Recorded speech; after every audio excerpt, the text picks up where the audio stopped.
Bien, bien, bien. Salut, salut. Bon, puisqu'il faut faire un tuto, on va faire un. Alors, on crée une esquisse ici sur le plan, ici ou bien là, c'est comme tu veux. C'est la même chose. On va créer une ligne de 100 mm. Par exemple, selon l'exemple ici pour le tuto, ici, on va créer une ligne de 25 mm. Voilà. On va en créer une autre, une toute petite, comme ceci. Escape, cette ligne, on la sélectionne, on la met en construction ou on appuie sur la touche X.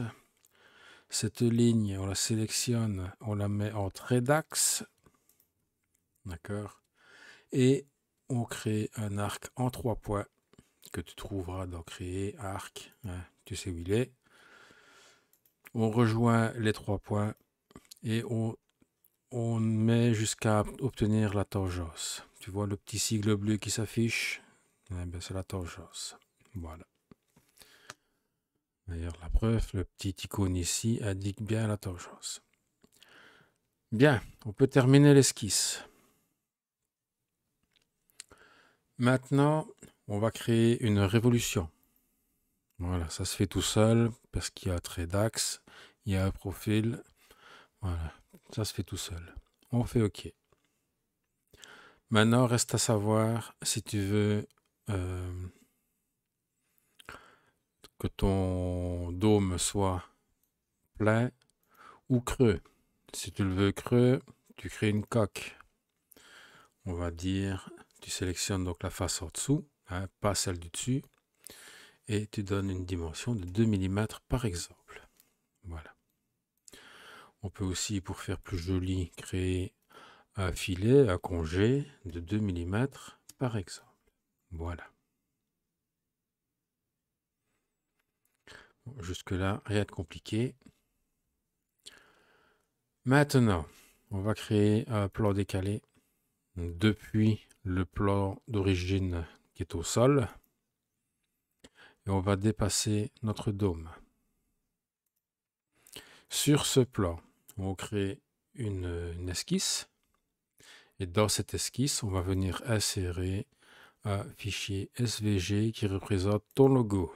Moi, je vais insérer mon propre logo. Voilà.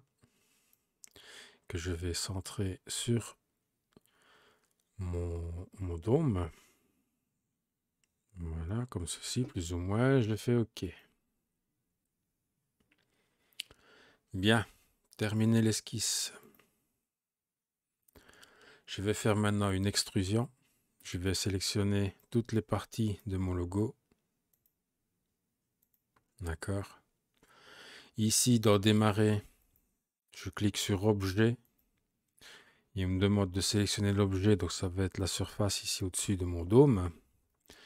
Et la distance, soit je fais du relief, donc ici je vais créer du relief en valeur positive, soit je vais creuser la pièce en valeur négative. À toi de voir ce que tu veux. Moi ici je vais ajouter de la matière, donc faire du positif et mettre 2 mm d'épaisseur.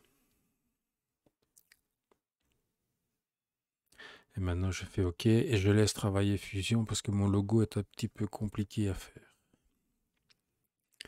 Il y a toutes ces facettes là qui doit calculer. Je ne sais même pas d'où qu'elles sortent ces facettes. C'est pas grave. On va le laisser faire.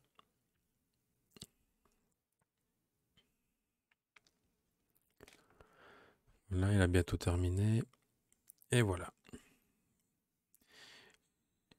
J'ai mon dôme avec mon logo.